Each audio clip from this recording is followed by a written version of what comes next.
Hello health champions! A lot of people know that the liver can get congested by fat, a so-called fatty liver. And that's a condition that actually affects 30% of the population today. But then along with the fat congestion, the liver can also get clogged up and get toxic in many other ways. So today I want to talk a little bit about how the liver works, because when you understand that, then you will very clearly see how to support the liver and why the top 10 foods in this video can actually help reverse a toxic liver and a fatty liver. Coming right up. Hey, I'm Dr. Ekberg. I'm a holistic doctor and a former Olympic decathlete. And if you want to truly master health by understanding how the body really works, make sure you subscribe, hit that bell, and turn on all the notifications so you never miss a life-saving video. Now, this whole idea of being able to detox the liver is a bit controversial. I did a video on the signs of a toxic liver, and I got the following very interesting comment, I thought. It started off saying there are 10 signs that your advice is bunk. And I was thinking, well, this is interesting. Why is that? For example, you can't detox the liver. Really, I thought, why would that be? Because the liver's job is to detox. And then he finished off this comment saying, I'm glad I didn't go to med school with you, and I want to assure him that that feeling is entirely mutual. Now, I don't know where this kind of thinking comes from, but I've seen it in other places, and apparently there's a group of people in the medical field who don't believe that the liver can be detoxed. So basically they're saying that if that function is assigned to the liver, then it can't fail. It's not possible for the liver to get overwhelmed, for example. And it's also kind of like saying, well, you know, constipation doesn't exist.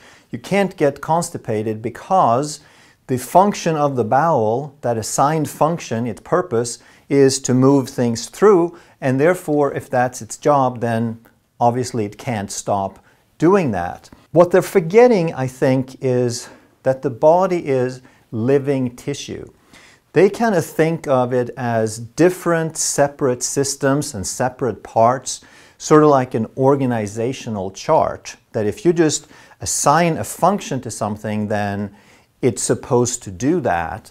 But they're forgetting that living tissue needs resources. And if you don't provide those resources, then the job won't get done. So in this video, we will talk about what those resources are and a little bit more about how that liver works. Another thing a lot of people don't think about is that the body is not the same from moment to moment. It's constantly changing. So some cells in your body, like intestinal lining, those cells change every few days. 5 to 7 days, you have all of the cells are replaced and rebuilt. The liver is basically rebuilt every 6 weeks. And why is that? Because the liver is kind of in the firing line. In the process of doing what the liver does, it basically takes a lot of bullets. It sacrifices tissue in order to do what it does, because in the process, it creates some very abrasive byproducts and substances that has a lot of wear and tear. So therefore, the liver is fantastic at regenerating itself. The liver handles an incredible amount of functions, and one is metabolism, but it's not just the metabolism for itself. It manages the metabolism for the rest of the body in many ways. It is intimately involved in digestion. Most of the things that you eat and absorb goes through the liver first. So the liver gets to repackage basically everything that you eat. It is involved with energy storage. So it stores glycogen, which is a carbohydrate, glucose reserved primarily for the brain. It produces hormones to manage part of this metabolism. And what we're going to talk about today is the detoxification aspects of that liver. How do we get a fatty liver? Well, there is a supposed delicacy called foie gras, which is French, which literally translated means fatty liver. And it's a goose liver that they overload, they force feed these geese, they overload their digestive tract and their liver so the liver gets backed up. And it's a terrible, terrible method. I don't defend it or condone it in any way, but I'm using it as an example to show that what happens to the fatty liver, for the liver when you overload it. And what are they feeding these geese?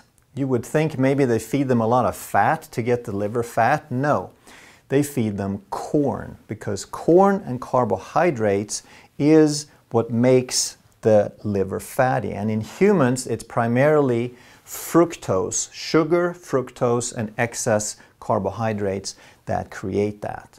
And when the liver in humans and in geese turn from a healthy liver to a fatty liver or foie gras, as it gets congested, it also loads up on toxins, and most of these toxins are fat soluble. And this is why we have to understand that a fatty liver is usually a toxic liver also. Now let's look real quick at how these things move through the body. So when you eat food and you breathe air and you drink water, you take in food, but you also take in some toxins. These go into your digestive tract, and the digestive tract absorbs the nutrients. It absorbs the precious things, the resources, and then they get passed into the blood and delivered to the cells. Now the cells can use these resources and do metabolism. They can transform the fuel into energy, and they can transform the amino acids and the fatty acids into building blocks and tissue. And then when it's done with that, there's some metabolic waste. Just like a fire produces smoke and ashes, the fire inside your cell produces metabolic waste. And this has to get out of the body somehow, along with the toxins that kind of trailed along. Now the cells will excrete this waste. They'll just kind of dump it into the bloodstream and the lymph system. And now eventually it makes it into the liver. And the liver does something called biotransformation. People think of the kidney and the liver as a filter, which it is, but it does so much more than that, because these substances are toxic. They have to be changed. They have to be transformed so they don't destroy all the tissue on their way out. And of course, when we're talking about the cells getting resources, we have to realize that the liver is just cells like the rest of the body. And these resources that go to the cell, these are resources for the liver as well. And now if the liver is successful with its biotransformation, now we can start eliminating these toxins and waste products through the sweat, through lungs, through kidney, and through the bowel. So the bowel has two jobs. It's supposed to reabsorb the excess liquid and then move out the waste. But what happens if the bowel isn't moving? Then the waste just sits there, and the bowel keeps absorbing fluids, liquid, from the waste products. The waste products get harder and harder and denser, and they sit there longer and longer. And now we start reabsorbing these toxins back in the GI tract. They never leave the body. So it's a form of autotoxicity. So therefore, constipation is one of the first things that we have to handle. That kind of has to work first. A lot of programs that you see where you buy a little box that says liver cleanse, it really doesn't do much more than get the bowel moving. And that's a good thing, but it's just one aspect of this. It's like the last step. And if you hadn't done any of this first, then you're not really detoxing much at all. I'm going to get to the list of foods in just a moment, but trust me, without this basic understanding, the list of foods is a huge waste of time. So just bear with me, I'll keep it as simple as I can. The whole process of the liver is called biotransformation. And what the body is trying to do, what the liver is trying to do, is just turn something fat-soluble into something water-soluble. Because the fat-soluble, that's the toxins, and the body can't get rid of it until it turns it water-soluble, so it kind of blends with the blood and with the other fluids in the body. So to do this, it goes through two phases. In phase 1, there is an enzyme system called the cytochrome P450 system. And don't worry about the name, but I'm showing you that there's two steps because that's important.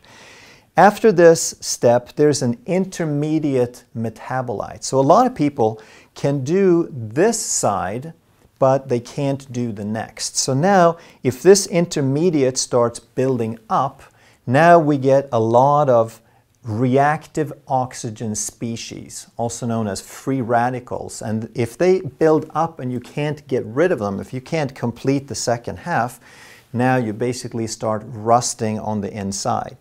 So phase 2 is different. So we're going from fat-soluble to water-soluble, and halfway through it's sort of halfway water-soluble. But in phase 2, they're using something called conjugation pathways. And conjugation just means you add something to it, and now it's water-soluble. Now these fat-soluble toxins, they're also known as non-polar. That means that the electrical charge is evenly spread throughout the molecule. That's different than water because water is polar, and we have to make this polar in order for it to become water-soluble. So this enzyme system uses things like oxidation and reduction to modify these toxins. And here is where the food comes in, that we need B vitamins. We need something called glutathione, which I'll come back to. We need amino acids, and there's certain plant compounds called flavonoids, and a very important thing called choline. Choline is an interesting nutrient. It's a vitamin that was only in 1998 was it classified as an essential nutrient. It helps maintain cell membranes in your body. So when you talk about that phospholipid cell membrane, this is a component of that. It's involved in DNA synthesis. It is part, the choline portion of acetylcholine, which is one of our dominant neurotransmitters for sending messages in your nervous system. But most importantly for what we're talking about today is it's involved in fat metabolism. So if we have enough of that, we can help burn through that fat in the liver. And without it, then that fat is pretty much stuck in the liver. Now phase 2 has some of the same nutrients, but also a lot of additional ones. And here we're talking about conjugation. This means that the body can't modify these molecules anymore. They're too dangerous, they're too stubborn. So what the body does, it conjugates. It adds something to it. It's like you take a guy and you hang a backpack on him, and now you change his balance a little bit and make it water-soluble. We talked about glutathione previously, and this one comes back here. This is the #1 antioxidant in the body. Antioxidants are very, very important in the body, but it doesn't mean we should buy a bunch of pills. I'm not a fan of that, of taking antioxidants in a pill form. The one you need is glutathione. It does occur in some foods, but you can't really absorb it because your digestion breaks it down. So what you're looking for are the components of glutathione, and these are 3 amino acids. So if you get enough of these amino acids, then your body can make as much glutathione as you need. Now glycine and glutamine are usually plentiful. The problem is cysteine, because that's a sulfur amino acid and we don't get so much of it. So that's typically the bottleneck. That's the one that's in short supply that keeps us from making as much of this as we want.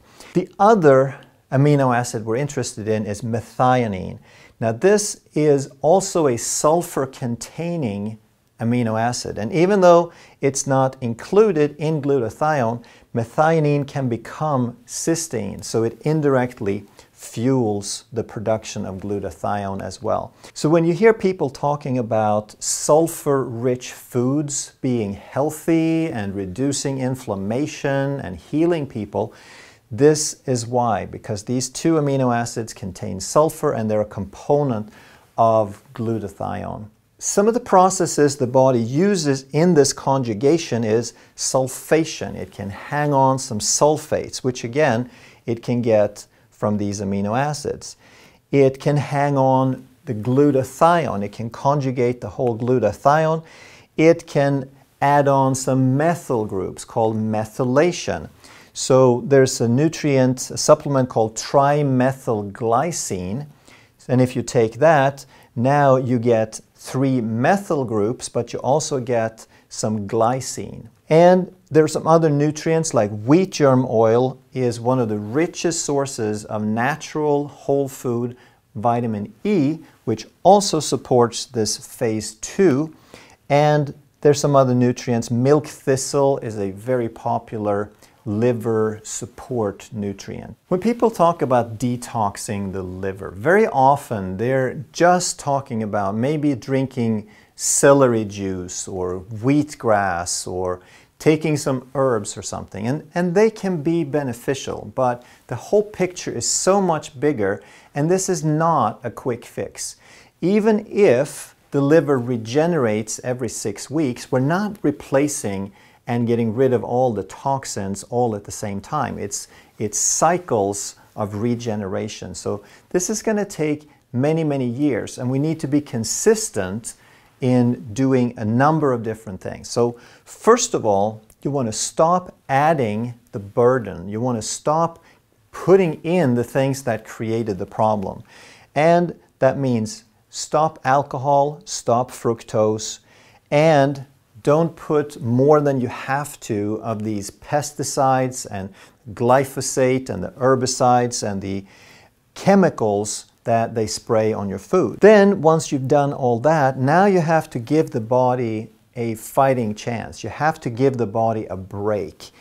So just like you can force feed a goose, you can give him a bunch of corn and he gets a fatty liver, we have to stop force feeding carbohydrates. So low carb and intermittent fasting is the window, it's the opening that allows the liver to start burning some of the fat in the liver instead of just putting more stuff in there. And then when you've done all that, now you go to the more specific things. And this is support the phase 1 with B vitamins, with glutathione, with choline, and then you support phase 2 with sulfur and methyl groups for conjugation and things like milk thistle and wheat germ oil and so on. So I'm sure after this video people will ask, well, what about such and such? So there are hundreds or thousands of different things that are beneficial, and the idea here is not to give you every single one of those. It's to help you see the principles, so then you can go look for things that have sulfur. You can look for things that have choline. So the first category of foods are things like beef and fish and poultry and eggs. And these are things people typically think of, oh no, those are heavy foods, those are full of fat, those are full of congesting things. But no, they're full of the things your body has to have to support those phase 1, phase 2 processes. So they're full of sulfur, choline, vitamin E, and vitamin B.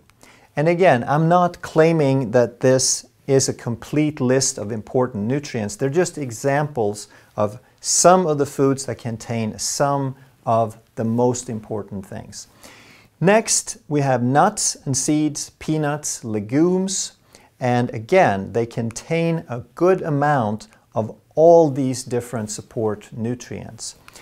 We have organ meats and roe, which is basically fish eggs. And I put these a little further down on the list, not because they're not as good, they're probably even better, but they're not as readily available. People are typically, on average, not going to find or eat as much brain and kidney and liver and fish eggs as they would the other food. But these things are also excellent, excellent sources. Then we get into the foods that are high in sulfur. So garlic, onion, leeks, and scallions. They're called allium plants. And they contain a lot of sulfur, especially per calorie. So you could eat a fair amount of these. They don't have much of the others, but like we said, the sulfur groups, people who eat sulfur-rich foods, can typically reverse a lot of disease. So it is a very important aspect to look for. Next, we have an important group of plants, the cruciferous, the broccoli, the cauliflower, cabbage, and also leafy greens like kale and lettuce, arugula, etc. These are pretty high in sulfur and choline. They're not as dense as the animal products, but you can eat a good amount of these and you're not going to load up on carbs. Plus, these also have a lot of fiber that will help keep your bowels moving, fiber and water. And they also have a lot of different phytofactors, a lot of different plant factors that don't fit into these categories that are very beneficial for liver in terms of cleansing. So just in general, the plants are cleansing, but the animal products are rebuilding. So that's how you want to think about that. Then we have some items that make it on every list for liver detox because they have other properties. They don't contain any of the things we're talking about, so they don't support phase 1 or phase 2, but there are other chemicals, other things in there. So these are things like coffee, tea, beets, and basically any low-carb plant, any non-starchy plant can help you detox and help cleanse the liver. And then I want to look at some supplements. And the first one is N-acetylcysteine. So this is a very inexpensive form of this amino acid. It's a sulfur-rich amino acid that supplies the body with glutathione building materials. And this one is so powerful that it is the first line of defense in the emergency room when someone comes in with acute liver failure. So very, very inexpensive. It's a great thing to take if you just want to make sure that you're getting enough, or if you feel like you want a little jump start on it. Next one is choline. You can also get it from a supplement. Okay, these foods, the rich animal foods, have lots of choline, but if you want a little extra, it's not a bad idea. They're relatively inexpensive.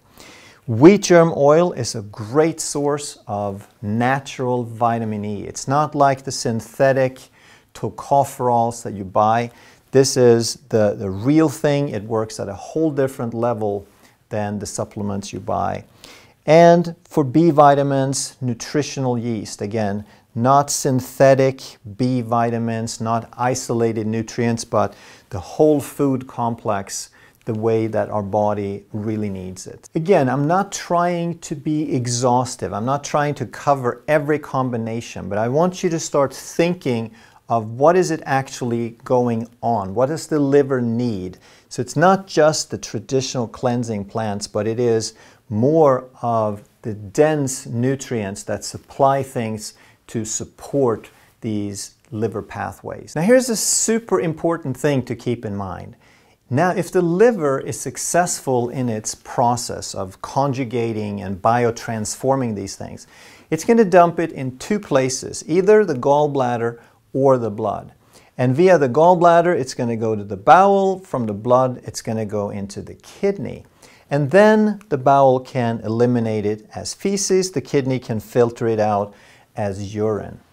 But what if you buy into this idea of a low-fat diet, that you think, well, vegetables, green leafy things is all I need. Again, they're good. You want them. But what if you think that that's the primary thing, that you want to go low-fat and just eat a bunch of plants? Then this low-fat is not going to stimulate the gallbladder, because it's fat, especially saturated fat, that need the bile to break down the fat. So if you eat a high-fat diet, you're going to have this gallbladder empty out its content into the bowel. A low-fat diet is not going to do that enough. Plus, a low-fat diet is probably going to have a lot more carbohydrates that drive up blood sugar and insulin, which can create microvessel disease and ruin the kidney. So now the kidney can't filter things out either.